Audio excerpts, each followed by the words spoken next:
Mais bien aimé, laissez-moi vous dire, tout cela est futile. Tout cela est vain. Amen. Tu peux rester avec des richesses. Tu peux avoir la culture que tu peux avoir. Mais si tu n'as pas Jésus en toi, bien aimé, tout cela est vain.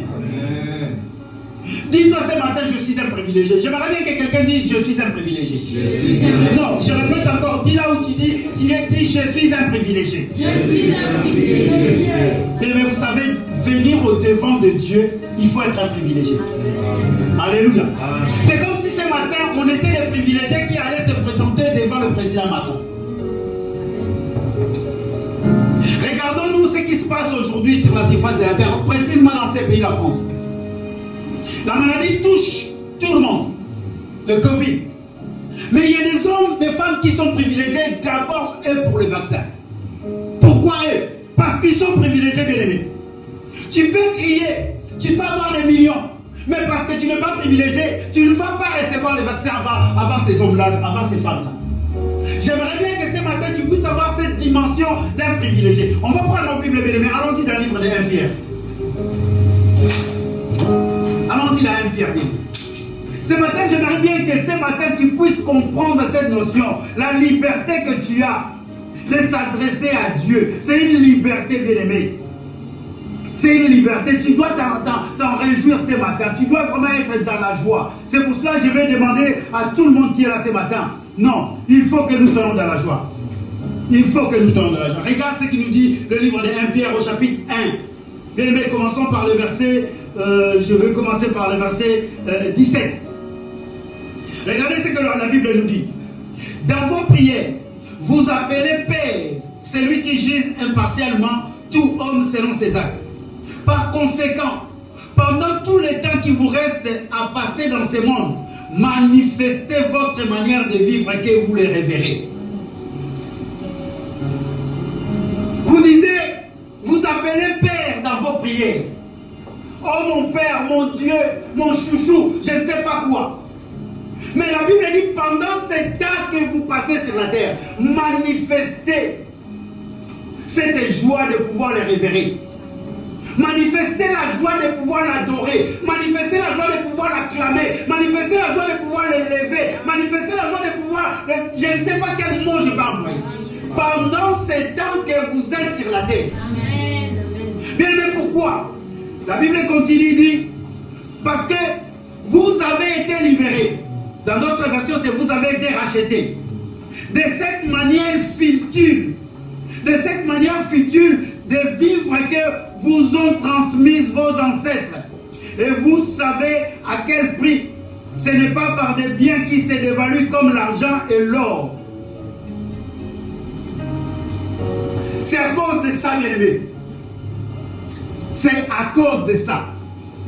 De quelle manière nous avons été rachetés par la belle manière de vivre de nos ancêtres, transmise par nos ancêtres.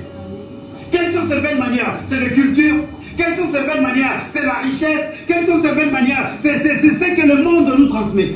Dieu appelle ça des belles manières. On se tape la poitrine. Non, moi je suis congolais. Avec fierté. Belle manière. Ce n'est pas mauvais. Ce n'est pas une mauvaise chose. On se tape la poitrine. Moi j'ai beaucoup d'argent. Je suis plus belle que l'autre. Belle manière. Or, nous avons été rachetés pour que nous puissions devenir enfants de Dieu. Pour que nous puissions aujourd'hui, quand on se lève, on dit Père. À Dieu, on nous dit Père. On l'appelle Père. Alléluia. Or, le Seigneur maintenant veut que le peu de temps qui te reste sur la terre, le peu de temps que tu as pendant ces temps, que tu puisses le révérer. Alléluia. Est-ce que ce matin, on peut révérer l'Éternel? Est-ce que ce matin, même en acclamant, est-ce qu'on peut révérer Dieu? Est-ce que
Seigneur, laisse que la parole de ce matin tombe, Père éternel, dans mon cœur et que cela puisse, au gloire Yahweh, faire former, puisse produire également des fruits. Mon âme te loue, mon âme te bénit, au nom puissant et glorieux de notre Seigneur Jésus-Christ.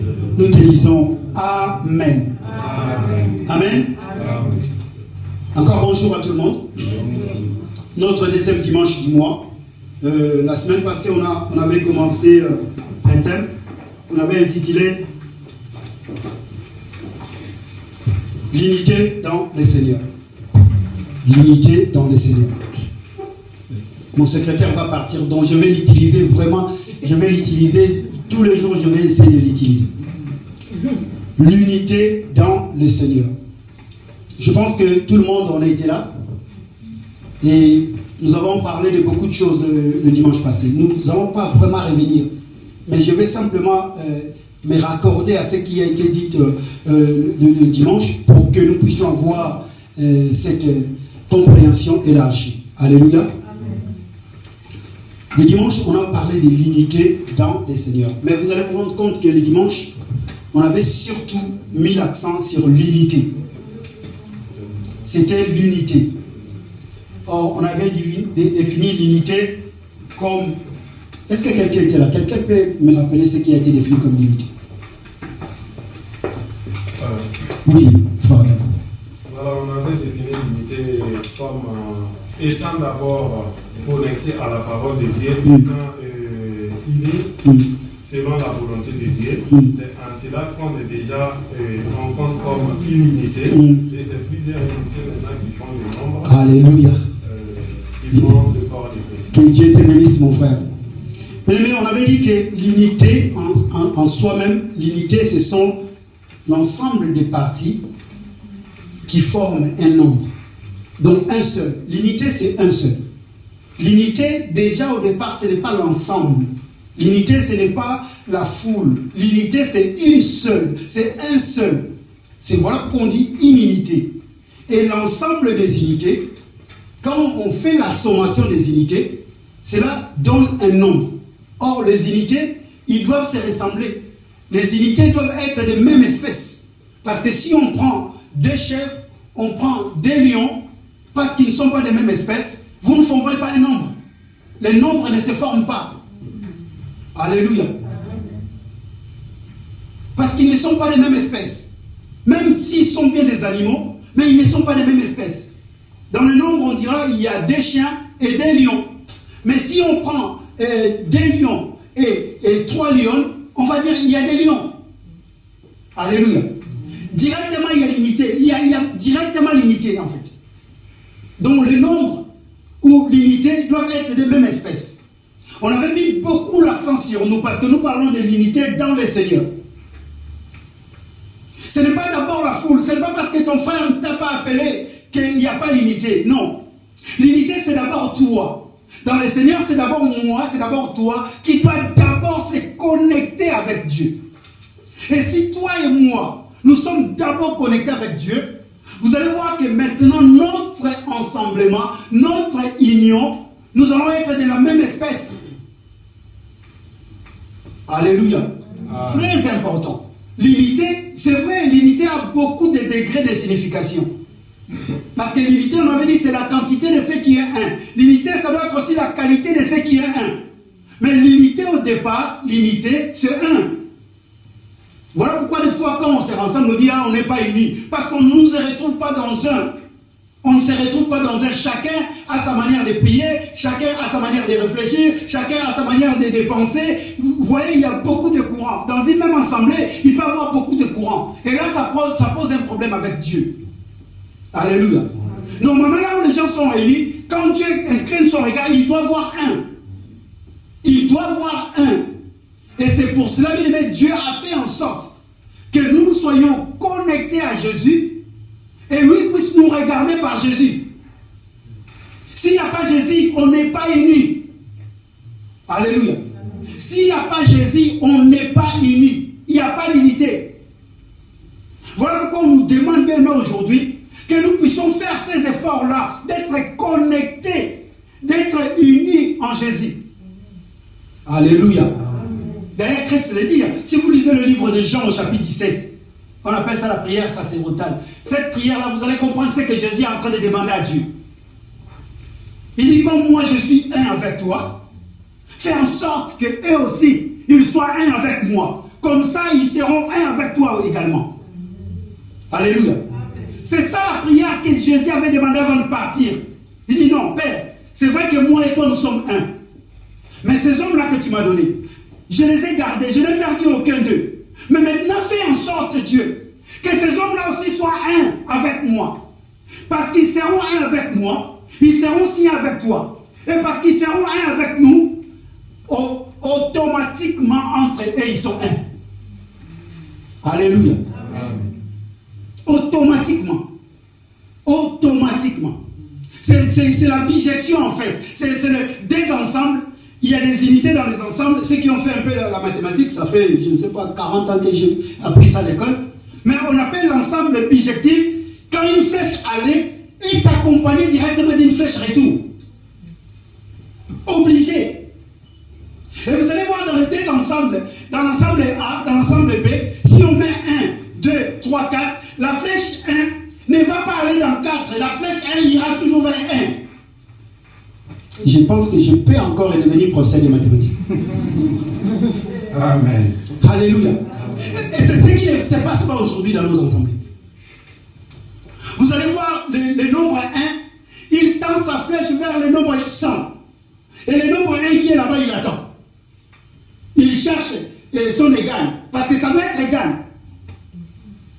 Alléluia. Amen. Donc ne parlons pas d'unité si on n'est pas unis en Jésus. Non, non, non, il ne faut pas le parler. Il ne faut même pas chercher à parler d'unité si on n'est pas déjà personnellement. Parce que c'est l'unité qui doit être unie en Jésus. Voilà pourquoi aujourd'hui on peut s'appeler frère. Sinon, moi et le frère Mani, là au fond, de quel droit on peut s'appeler frère? De quel droit? Alléluia. Mais de quel droit? De quel droit je peux venir ici appeler Sanata ma soeur? De quel droit? Parce qu'il y a Jésus. Alléluia. Alors, ce jour-là, avant de finir, on s'était posé une question, on dit, comment faire comment peut-on être unis? C'est ça. Notre deuxième point. Secrétaire, tu es là. Aujourd'hui, je n'écris pas. Donc, notre deuxième point, parce que le premier point était la définition, notre deuxième point, comment peut-on être unis? Je mets entre parenthèses avec Dieu, parce que je ne parle pas de l'union avec les hommes. Mes bien-aimés viendront, peut-être ils en parleront, mais moi, Samuel, je veux vraiment ne pas parler de l'union avec les hommes. C'est l'unité dans le Seigneur. Comment peut-on être unis, entre parenthèses, avec Dieu? Ce matin, j'aimerais bien que tu puisses me suivre très attentivement. On a parlé de l'unité, mais regardons ici, on nous dit comment peut-on être unis? Comment peut-on être unis? C'est une question. Comment peut-on là, on le met un peu de côté. C'est de nous qu'on parle. Mais c'est ces deux verbes-là qui m'intriguent. Être unis. C'est deux verbes en fait. Alléluia. Amen. Le verbe être et le verbe unir. Or, j'ai essayé un peu de revoir la matière. Quand ce verbe être, qui est un verbe, est au-devant d'un autre verbe, s'il est conjugué, il n'est plus un verbe, il devient un auxiliaire. Est-ce que vous le savez? Il devient un auxiliaire. S'il est conjugué, ce n'est plus un verbe, il devient un auxiliaire. Et quand on parle de l'auxiliaire, cela veut dire que c'est le sujet qui fait l'action. C'est le sujet qui fait l'action. Je suis uni à Ebé. C'est moi qui fais l'action. Or, quand je dis je suis malade, ce n'est pas moi qui fais l'action. J'ai subi l'action. Alléluia. Est-ce qu'on se comprend? Donc, il y a un vrai souci là, être uni. C'est un vrai souci. Beaucoup de personnes ne comprennent pas. Là maintenant, je ne suis pas dans la dimension de l'unité. Je suis maintenant dans la dimension du fonctionnement de l'unité. Être uni. C'est ça le problème. Comment peut-on être uni? Comment? C'est ça la question qui nous a été posée. Parce qu'aujourd'hui, on se dit non, mais l'autre là, il n'aime pas les gens. L'autre là, quand tu vas, tu lui dis bonjour, il ne dit jamais jamais bonjour. Mais c'est ça le problème, comment peut-on être uni? Parce que tu vas vers l'autre, il ne te dit pas bonjour. Alors comment on peut être uni? Comment? Mais ce matin, nous parlons comment peut-on être uni avec Dieu. Dieu, on ne le voit pas. Dieu, on ne le voit pas. Retiens bien ces termes. Être uni, quand on est dans cette dimension, le verbe être devient un auxiliaire parce qu'il est conjugué. C'est moi. Je suis uni. Je dois être uni avec Dieu. C'est toi. Tu dois être uni avec Dieu. Donc chacun de nous doit dire je suis uni avec Dieu. Quand tu dis je suis uni, c'est toi qui dois faire une action. Donc il y a un mouvement bien aimé. Il y a un mouvement qui doit s'enclencher. Parce que Dieu est là, Dieu est souverain. Dieu est là, il est Père. Mais maintenant il y a ce mouvement-là qui doit commencer par toi les sujets. Parce que tu es sujet, parce que je suis un sujet, je dois manifester un mouvement. L'union avec Dieu ne vient pas comme ça, tu es assis dans ton lit, tu dors dans ta maison, tu dis je suis uni à Dieu. Non, il faut qu'il y ait un mouvement. Alléluia. Il faut qu'il y ait un mouvement. L'autre fois dans le partage, on a parlé dans le livre de Genèse au chapitre 4. À partir du verset 1er, verset 2. La Bible dit que Adam s'unit à sa femme et ils ont donné un nom par la grâce de Dieu. Donc Adam a fait un mouvement. Alléluia. Il y a eu un mouvement. Si Adam, s'il n'y avait pas un mouvement, il n'y aurait pas d'union entre Adam et Ève. Comprenez mon langage, bien aimé. Quelqu'un, est-ce qu'il est en train de me comprendre?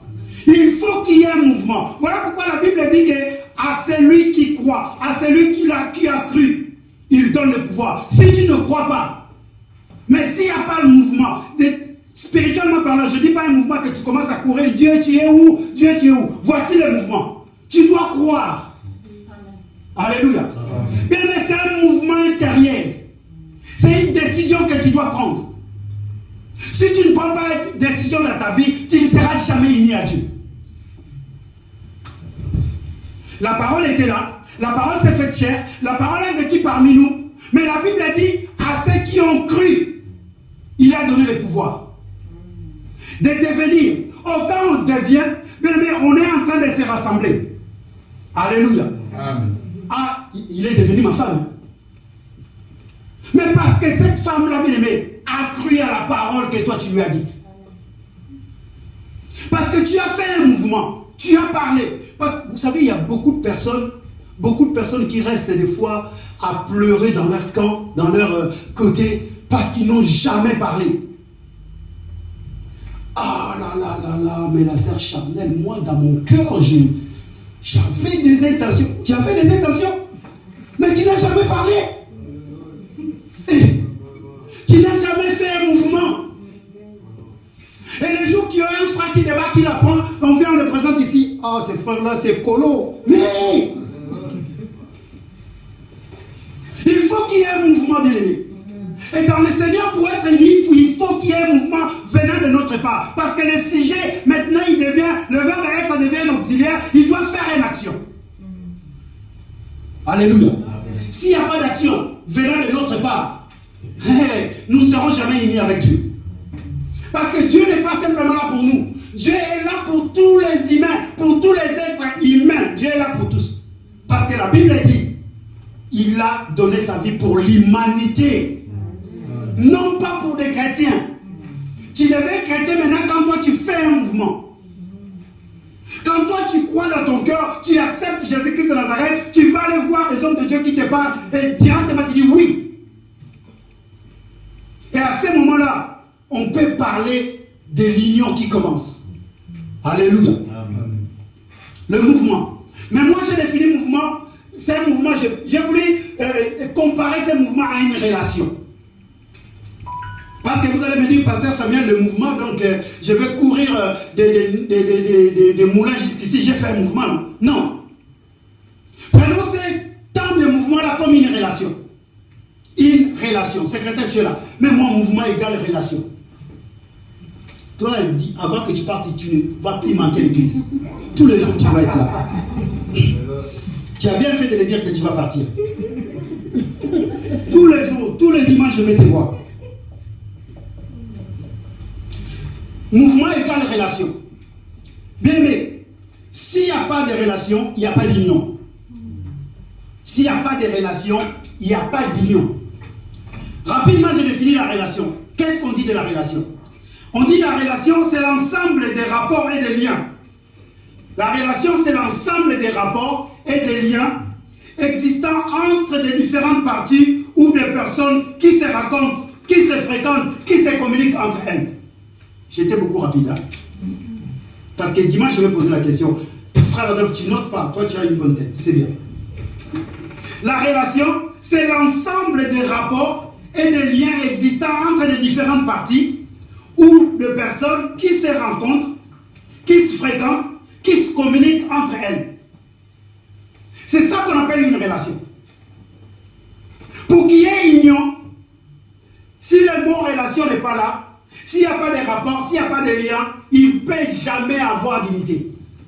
Il ne peut jamais avoir d'union.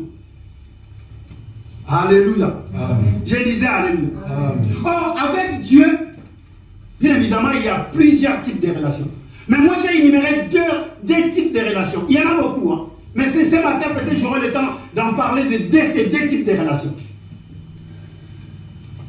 Je ne dis pas que c'est exhaustif. Non, la liste n'est pas exhaustive. Mais c'est deux types de relations qui ont intrigué mon esprit. Pour être uni à Dieu, comment peut-on faire pour être uni à Dieu? Comment peut-on être uni à Dieu? C'est par le moyen de la relation. Alléluia. Amen. Aujourd'hui, des fois, on marche dans la rue. Vous allez voir le pasteur Samuel, il s'entend bien avec je ne sais pas, le président Macron. Vous allez vous poser la question, mais comment se fait-il Samuel et maintenant il est avec Macron? Parce qu'il y a une relation. Alléluia. Parce qu'il y a des rapports, il y a des liens. Dès qu'il y a un lien qui se crée, aujourd'hui on peut m'appeler et dire, bon, pasteur, tu es peintre, oui. Bon, l'Élysée cherche un peintre. Ah, je suis peintre. C'est déjà un rapport. Quand j'arrive là-bas, ne serait-ce que le fait qu'on va parler, il y aura un lien qui va se créer. Et à partir de ce lien-là, il y aura maintenant une relation. Alléluia. Il ne peut pas avoir une relation s'il n'y a pas de lien. Non. Voilà pourquoi aujourd'hui, même des fois, quand nous prions, disons, nous coupons le lien de je ne sais pas, vous le connaissez. Vous le connaissez. Pourquoi on dit on coupe ça? Parce qu'il y avait des liens, il y avait des relations. Dans la famille, il y avait un de vous qui a fait une relation avec ces choses-là. Et ces relations, des fois, par les rapports, par les principes qu'il y avait dans ces relations, c'était que toute la famille devrait en bénéficier. Or, quand nous venons en Jésus, maintenant, il faut que ces relations-là soient coupées, ces liens-là soient coupés, ces rapports-là soient coupés. Le seul rapport qu'on doit rester avec, c'est le rapport avec Jésus, c'est un lien avec Jésus.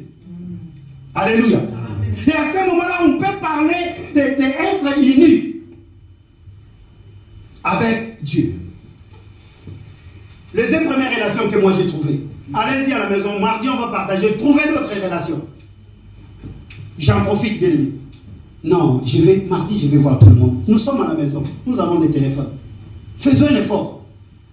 Faisons un effort. Dans le partage, c'est toujours les mêmes personnes. Faisons un effort. On a peur de parler. Faisons un effort, bien aimé. C'est très important. Il y a des questions des fois qui sortent là-bas. Même moi, je suis troublé. Je ferme rapidement cette parenthèse. Nous avons cette relation de famille avec Dieu. Pour qu'on puisse être unis avec Dieu, d'abord il faut la relation de famille. La relation de famille. Le mot famille. Pourquoi je dis ça? Il faut qu'il y ait cette relation de famille. Parce que si aujourd'hui, toi et moi, si aujourd'hui il n'y a pas un rapport entre père et fils, cela veut dire que nous ne sommes pas unis à Dieu. Alléluia. Je disais Alléluia. Amen. La relation de famille, c'est la relation qui doit, c'est cette relation que nous devrions privilégier. C'est ce mouvement-là que nous devrons faire. Voilà pourquoi il dit dans Jean 1,12, il dit à tous ceux qui l'ont reçu, il dit, il a donné le pouvoir de devenir chrétien. de devenir pasteur, de devenir apôtre, de devenir docteur. Vous êtes là? Oui, on est là, oui. C'est ça, il dit ça. Non. Mais il dit quoi? Or, quand il dit ils deviennent enfants de Dieu, c'est la relation du Père et du Fils. Donc, pour déjà être unis avec Dieu, il faut qu'il y ait cette relation du Père et du Fils. Pourquoi je dis cela? Parce que la relation du Père et du Fils, ou la relation paternelle de la famille, même si aujourd'hui vous n'aimez plus votre papa, votre maman, même si aujourd'hui vous changez de pays, même si vous changez de nationalité, partout où vous irez, on vous demandera quel est le nom de votre père. Même si vous ne donnez rien à votre père, c'est une relation qui est éternelle. Déjà physiquement parlant, c'est une relation qui est éternelle. Même quelqu'un qui méritait, il était le fils d'eux. Est-ce que nous comprenons? C'est une relation qui jamais ne peut se disloquer. Il peut avoir des soucis, il peut avoir des problèmes, on ne se parle pas. Mais dans cette relation du Père et du Fils, bien aimé, c'est une relation éternelle. Voilà pourquoi Dieu, quand il est venu, il a vu que les hommes avaient déjà cette relation. Ils ont déjà des pères biologiques. Cette relation ne peut pas les couper. Il dit non. Pour que vous soyez unis à moi, il faut que vous naissiez de nouveau. Nous prenons ça à la légère, naître de nouveau. Non, Dieu fait toutes les choses ordonnées et coordonnées. Il ne pouvait pas commencer par autre chose si ce n'est qu'avant d'être unis avec lui, naître de nouveau. Donc quand je parle de la relation du Père et du Fils, c'est naître de nouveau. Tu es maintenant devenu, voilà pourquoi 1 Pierre 1 qu'on a dit tout à l'heure, il dit qu'il nous a rachetés par la vaine manière de vivre de nos parents. On ne peut pas être unis à Dieu si on reste encore unis dans cette relation-là de Père et de Fils. Comprenez mon langage. Tu ne vas pas nier ton père, tu ne vas pas nier ta mère. Mais pour que tu puisses être appelé enfant de Dieu, il faut que tu naisses de nouveau. Alléluia. Et ce jour-là, dans le livre des Actes des Apôtres, il y a eu un mouvement. Pierre a prêché, il a prêché. Les hommes ont été touchés par la parole. Un mouvement s'est créé. Hommes, frères, que devons-nous faire? Que devons-nous faire pour être unis à cette parole que tu es en train de nous prêcher? Et Pierre leur dit, répentez-vous et soyez baptisés. Donc c'est la nouvelle naissance. Dans le livre de Jean chapitre 3, un docteur vient devant Jésus, il ne comprenait pas. Jésus lui dit, mais attends Nicodème, toi qui es docteur de la loi, tu n'arrives pas à comprendre ce que je suis en train de dire. C'est le début, c'est le commencement. C'est ça l'union, c'est ce que Dieu veut. Pour être uni avec Dieu, il faut d'abord qu'il y ait cette relation de famille. Cette relation de famille. Souvenez-vous bien aimés, quand vous allez dans le livre de Matthieu chapitre 6, à partir du verset 9, les disciples demandaient à Dieu. Il dit, Dieu, montre-nous comment prier. Non, Dieu merveilleux. Des fois, nous lisons la Bible comme ça. Il pouvait dire, dites, notre Seigneur. Il pouvait dire même, dites, notre berger. Il pouvait même dire, dites, notre... n'importe quoi. Il dit, si vous voulez prier, vous voulez vous connecter à moi, parce que la prière, c'est la connexion. Il dit, dites d'abord notre Père. Voilà pourquoi dans le même livre de Matthieu 23, 9, il dit, n'appelez jamais personne Père sur la surface de la terre. Parce que vous êtes connectés à moi. Alléluia. Je suis dans la dimension spirituelle. Ton Père à la maison, Père, appelle-lui Père. Et tu dois comprendre que tu dois commencer maintenant à respecter beaucoup plus ton Père à la maison. Tes parents à la maison. C'est un lien qui ne se brise pas. Parce que c'est par eux que tu as réussi la vie. C'est par eux que tu es connecté dans ce monde. Alléluia. Les gens qui sont là, les enfants qui sont là, même il y a même des personnes âgées, des mamans, mais qui ne prennent pas soin de leurs parents. Ce n'est pas bien. C'est la seule relation qui ne se brise pas. Tu peux te marier à une femme, demain vous allez vous séparer, chacun dans son coin. Mais ton père, même si tu ne l'aimes pas, il reste c'est ton père. Même s'il est sorcier, ton père. Voleur, Je ne dis pas que les papas, vous devenez des voleurs. Non. C'est dans cette dimension-là. C'est dans cette dimension-là qu'on peut bien être unis à Dieu. Quand nous comprenons que Dieu est notre Père, bien tout change dans notre manière même de les célébrer. Tout doit changer. Tout doit changer même dans notre manière de communiquer. Alléluia. Je disais Alléluia. Amen. À la maison, lisez Ésaïe 64, 7. On va prendre le livre de Malachie, chapitre 2, verset 10. J'ai écrit à la maison Ésaïe 64, 7. 1 Jean 3, verset 1. Ça, vous allez comprendre pourquoi on appelle notre Père. Également, Jean chapitre 10, 28, 30. Il y a beaucoup de versets, bien aimés. J'ai noté beaucoup de versets. On ne peut pas lire aujourd'hui. Jean 10, 28, 30. Matthieu 7, 9 à 11.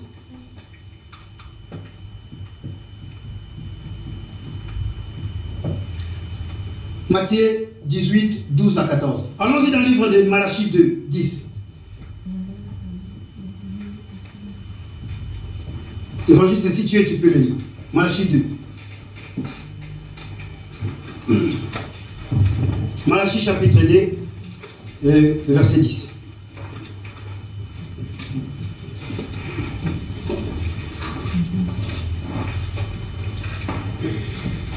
Malachie 2, 10. Oui.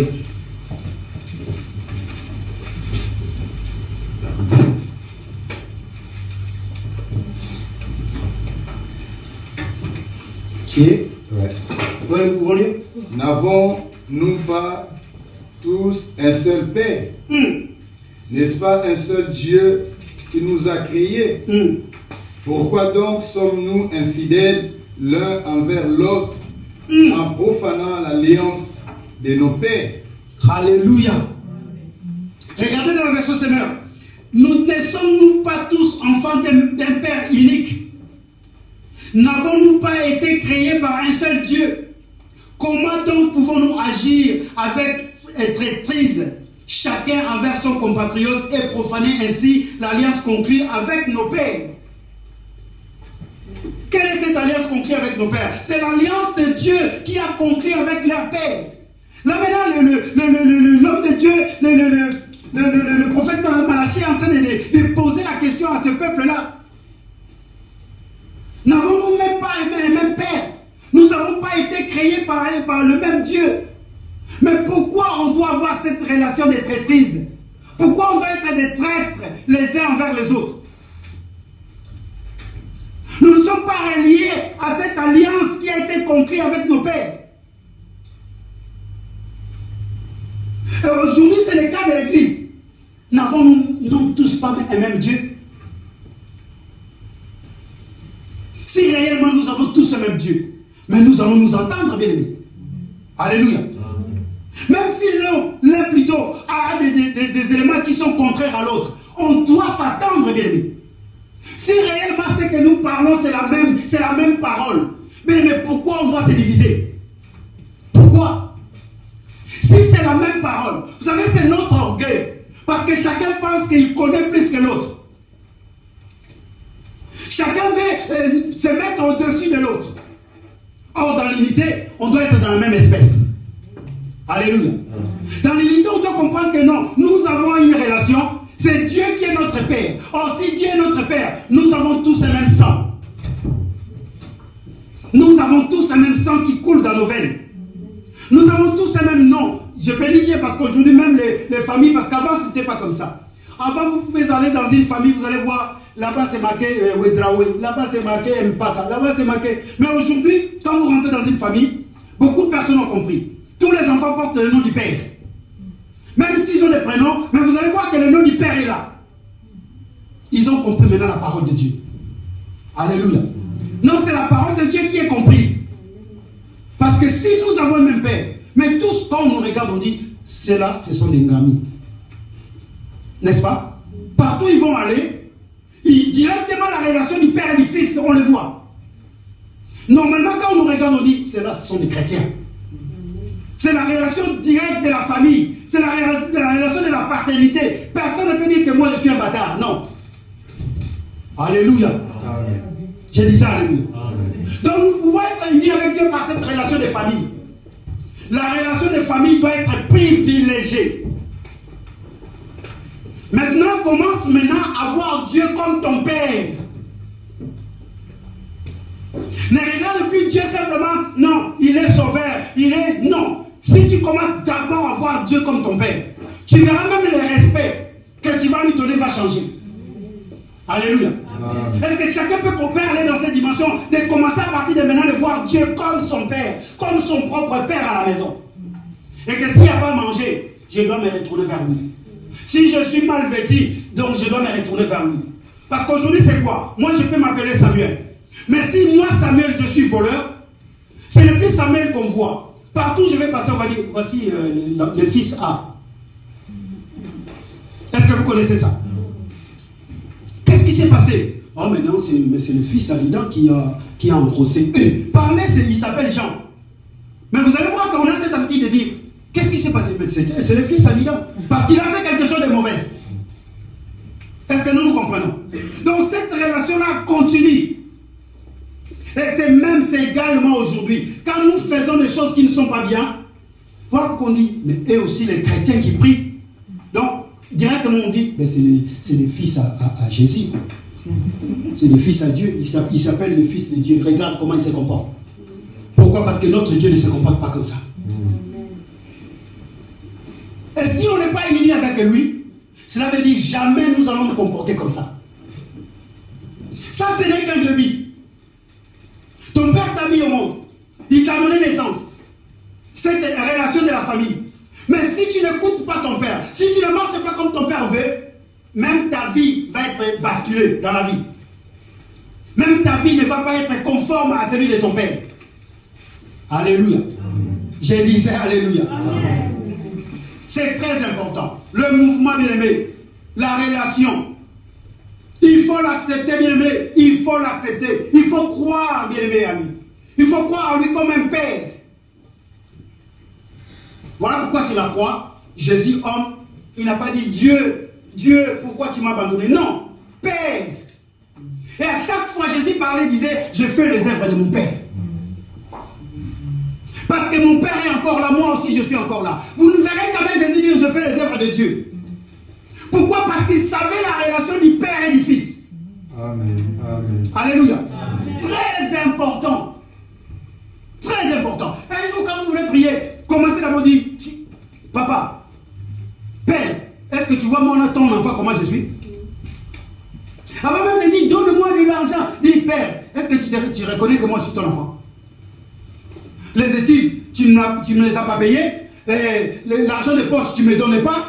Tu veux maintenant que moi je puisse refléter ton image. Vous savez, il y a des fois des prières qu'on peut faire comme ça, tu vois, comme si c'est banal. Mais Dieu, quand il regarde, dit, celui-là, il me connaît. Il se reconnaît comme fils en moi. Alléluia. Vous savez, moi j'ai entendu déjà prier des fois, quand on écoute, on dit, mais ils sont en train de s'amuser ou quoi? Imaginons-nous, quelqu'un qui est, je prends n'importe quel exemple, un fumeur de chambre. Vous savez, leur manière de parler, c'est toujours au ralenti. Parce que chez nous, ceux qui fument un peu de l'herbe, ils parlent au ralenti. Et ils parlent d'une manière que tu ne peux pas comprendre. Mais ces hommes-là, quand ils prient dans leur cœur, Dieu les écoute. Ah, il y a Père Nangat. Donc ça veut dire, toi tu es mon Père. Et quand nous voulons, des fois nous voulons prier pour que les gens puissent savoir que nous savons bien parler français. La parole, les arrivés. Père, est-ce que tu me vois? Pourquoi tu m'as abandonné? C'est une grande prière. Et c'est ce que Jésus a dit. Père, pourquoi m'as-tu abandonné? Parce que le Père connaît son enfant. S'il y a cette relation, si toi tu reconnais que Dieu, Jésus-Christ est ton Père, bien aimé, il y aura beaucoup de choses qui vont changer. Alléluia. Je suis venu parler à quelqu'un. Ne cherche pas d'abord à être uni avec Samuel. Non. Je ne suis pas ton Père. Cherche à uni avec celui qui sera ton père. Parce qu'il sera ton père, il est aussi mon père.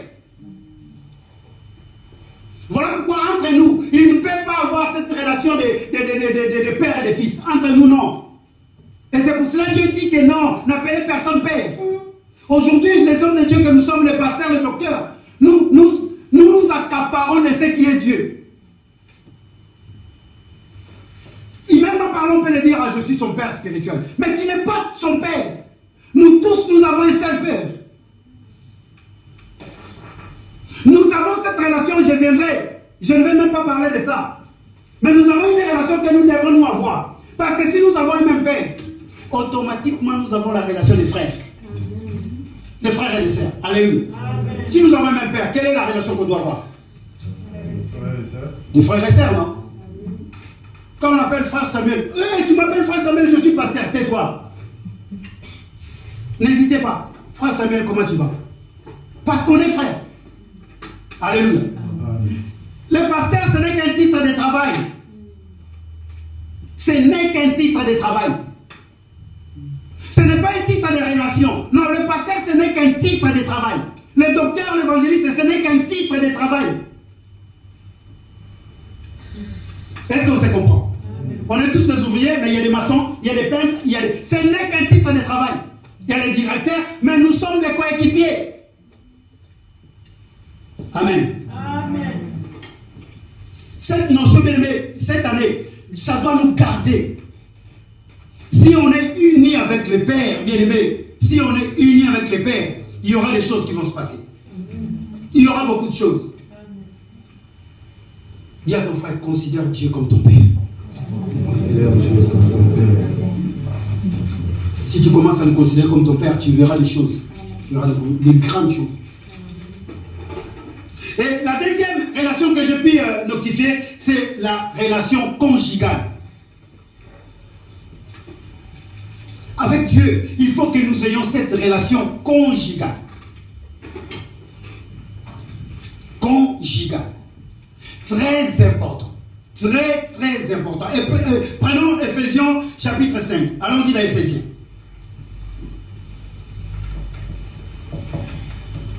Ephésiens 5.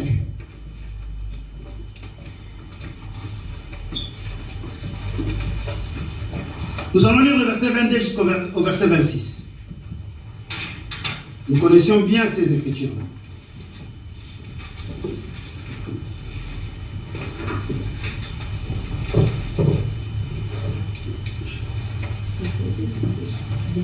Ephésiens 5. Ephésiens 5, oui, 22 à 26.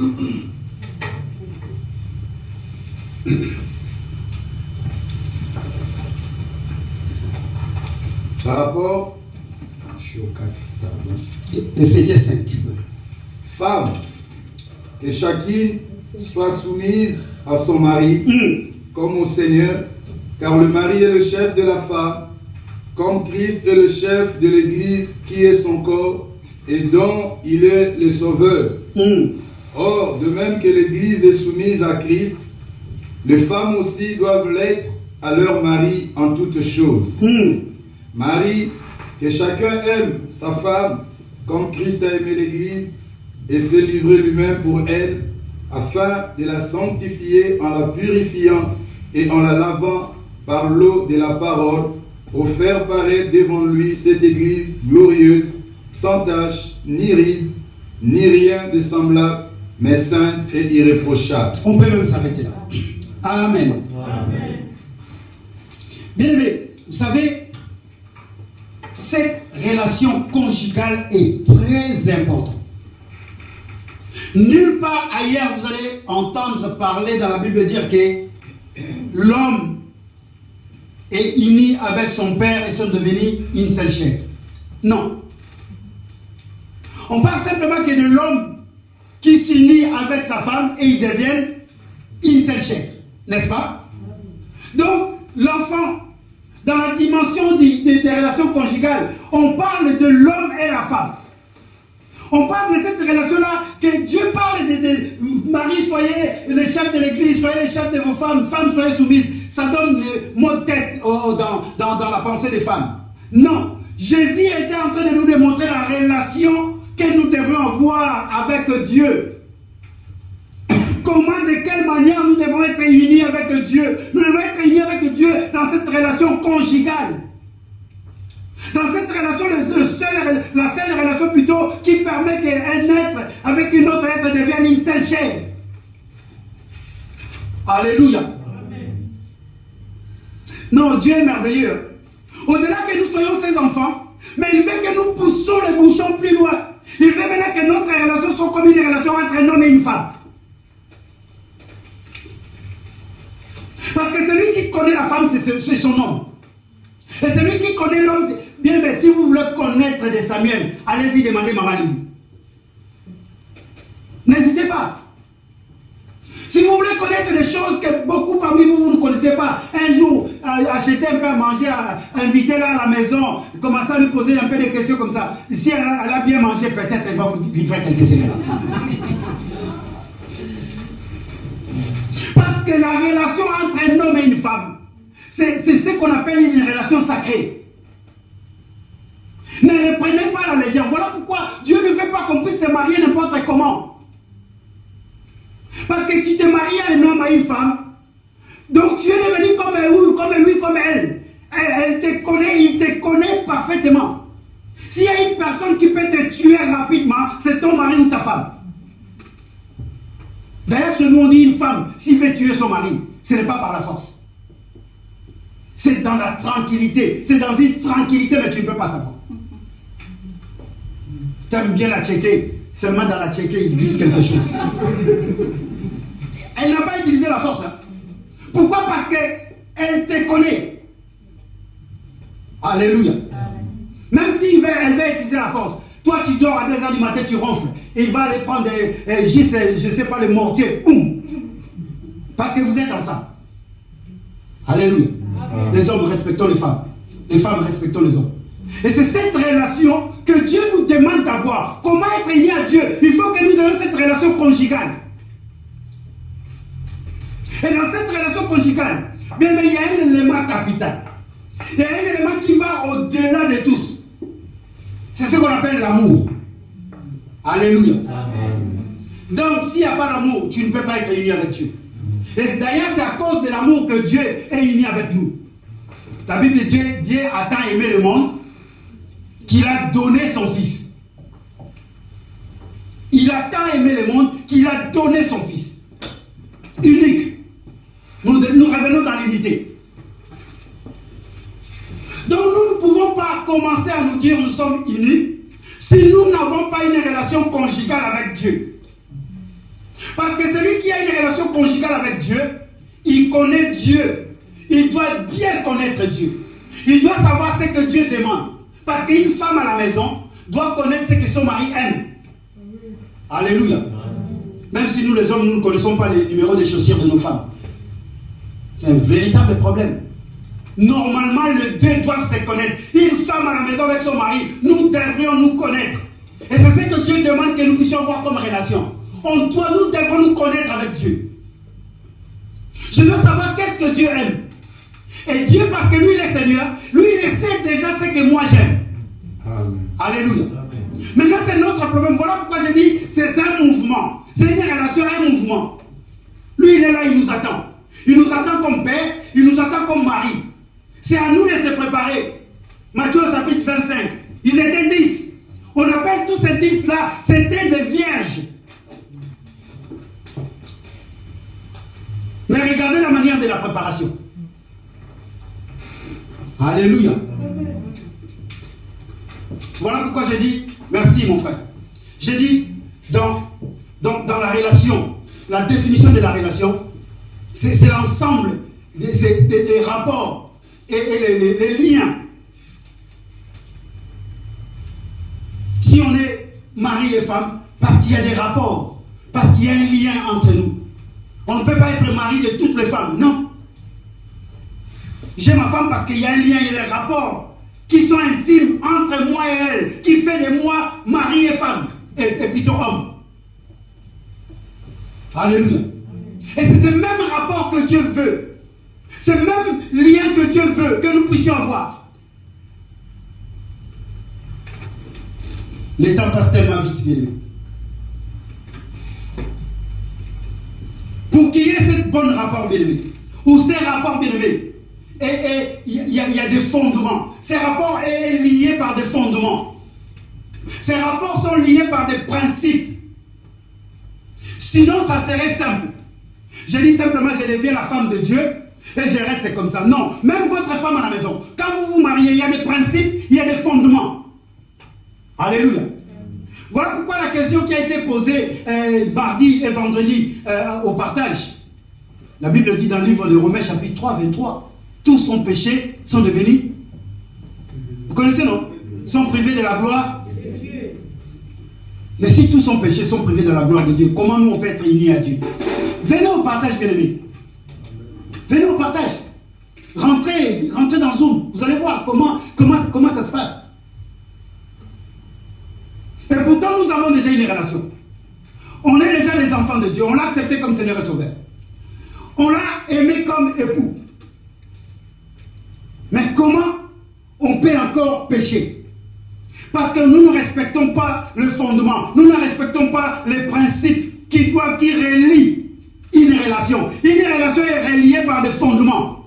Une relation est reliée par des principes. Amen. Alléluia.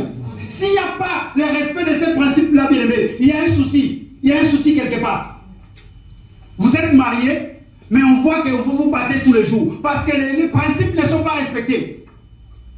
J'aime pas du sel. Quand je mange, il y a toujours du sel dans la nourriture. Il y aura de bagarre. On est dans le mariage, on est unis, mais comme les principes ne sont pas respectés, cette union est bancale. Cette union ne peut pas avancer. Alléluia. Amen. Le fondement est le principe de l'union. Le fondement est le principe d'être unis à Dieu. Donc dans nos relations, il faut qu'il y ait des fondements, il faut qu'il y ait des principes. Est-ce que quelqu'un me comprend? Parmi les fondements, bien aimés, nous avons ce qu'on appelle la communication. Alléluia. Je vais m'arrêter là.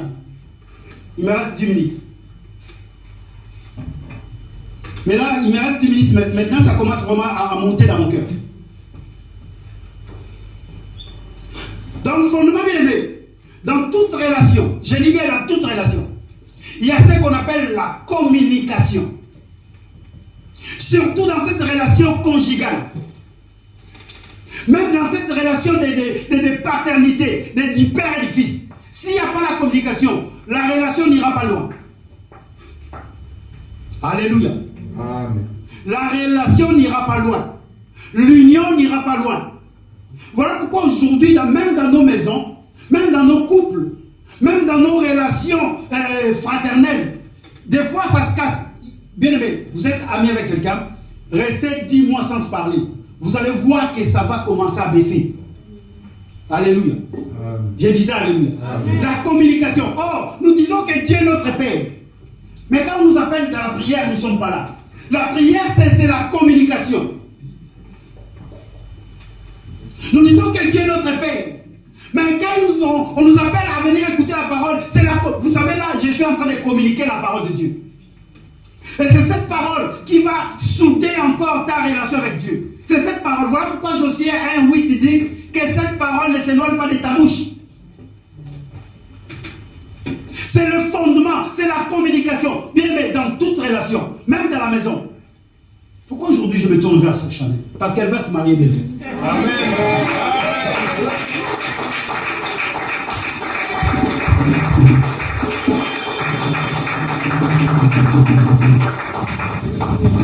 Est-ce que quelqu'un peut retenir ça? Amen. Nous qui sommes mariés il y a 30 ans, moi des fois quand je viens, je regarde ce qu'on me met à manger, je dis la communication n'est plus bonne. Parce que ça fait 30 ans. Avec ma femme, ça fait 31 ans qu'on est ensemble. Amen. C'est pas peu de choses, c'est beaucoup. Amen. Et s'il n'y avait pas la communication, on se serait déjà séparés. Vous imaginez? On se serait déjà séparés. Privilégiez cela. Si nous voulons être unis avec Dieu, c'est d'abord la communication. Or, dans la communication, il y a beaucoup de choses qui se passent. Il y a la prière, il y a la méditation, il y a la visitation des autres. C'est ça qu'on appelle la communication. Il faut que tu puisses comprendre ce que Dieu veut. Il faut que tu puisses arriver à comprendre ce que Dieu parle. Et toi aussi, tu puisses lui parler. Donc, il faut qu'il y ait cet inter-échange avec Dieu. S'il n'y a pas l'inter-échange avec Dieu, la relation n'est pas bonne. La relation n'est pas bonne. On va se mettre debout. Sinon, je vais dépasser. Ah, il me reste plus de 30 minutes. Comment ça, je vois 12 heures? Oui, bien sûr. Ah, mais ils veulent que nous allons jusqu'à 12h30. Il y a des personnes qui veulent que nous allons jusqu'à 12h30. Non, je vais respecter l'heure. Alléluia. Amen. Très important. Commençons par la communication. La communication, bien aimé. Je vais vous dire un secret. Non, on n'a pas fini. On m'a donné 30 minutes. Hein. Frère Emmanuel, on m'a donné 30 minutes. Bien aimé. Une chose très importante. Et ça, on va garder cela. Mardi, on va partager sur la communication. Il faut qu'on reste sur la communication. Vous savez, dans un couple ou dans la relation conjugale, ce n'est pas d'abord le fait de commencer la relation. Non. Mais c'est la marche qui va déterminer cette relation. J'ai dit aujourd'hui 30 ans avec ma femme, mais on avait commencé un jour, non? Si la marche n'était pas bonne, cette relation serait déjà disloquée. Est-ce que nous comprenons? Avec Dieu, c'est pareil. Avec Dieu, ce n'est pas parce que tu étais dans l'eau, ce jour-là on a filmé, WhatsApp, on a jeté des images, tout ça. Je me suis fait baptiser en blanc, j'ai parlé en langue. Non! C'était le début. Mais avec Dieu, bien-aimé, c'est l'acheminement. C'est la marche. Parce que tous les jours, tu dois communiquer. Aujourd'hui, tu es en colère, mais demain, tu reviens. Demain, tu n'as pas voulu faire la semoule, mais après, demain, tu dois le faire. On t'a demandé d'acheter une paire de chaussures pendant 10 jours, on va te saouler la tête. Je vais un sac Chanel. C'est pas Chanel, c'est Chanel. Et s'il n'y a pas la communication, voilà pourquoi les couples aujourd'hui même, parce qu'il n'y a pas la communication. Jeunes, vous allez vous marier. Privilégiez la communication. Parlez-vous. Et si nous voulons privilégier l'union avec Dieu, on doit privilégier d'abord la communication. Prière, la prière, la prière, la prière. Priez sans cesse. 1 Thessaloniciens chapitre 5, le verset 17. Priez sans cesse. Priez sans cesse. On nous a expliqué cela par le frère Patrick. Prier sans cesse ne veut pas dire de devenir fou folle. Tous les jours tu marches non. Mais prier sans cesse, ta vie doit être une prière. Ta vie doit être communiquée à Dieu. Donc tu veux faire quelque chose, il faut que tu te communiques d'abord avec Dieu. Tu veux parler, il faut que tu te communiques d'abord avec Dieu. Tu vas me dire, mais Dieu on ne le voit pas. Tu dois te communiquer dans la parole. Tu veux faire quelque chose, tu regardes d'abord ce que la parole te dit. C'est ça la communication en fait. Qu'est-ce que la parole de Dieu te dit par rapport au vol? Qu'est-ce que la parole de Dieu te dit par rapport à la haine? C'est ça la communication. Tu dois entrer toujours en communication. Et là, tu dois préserver ton union avec Dieu. Non, on se met debout. Sinon les 30 minutes, je vais les consommer.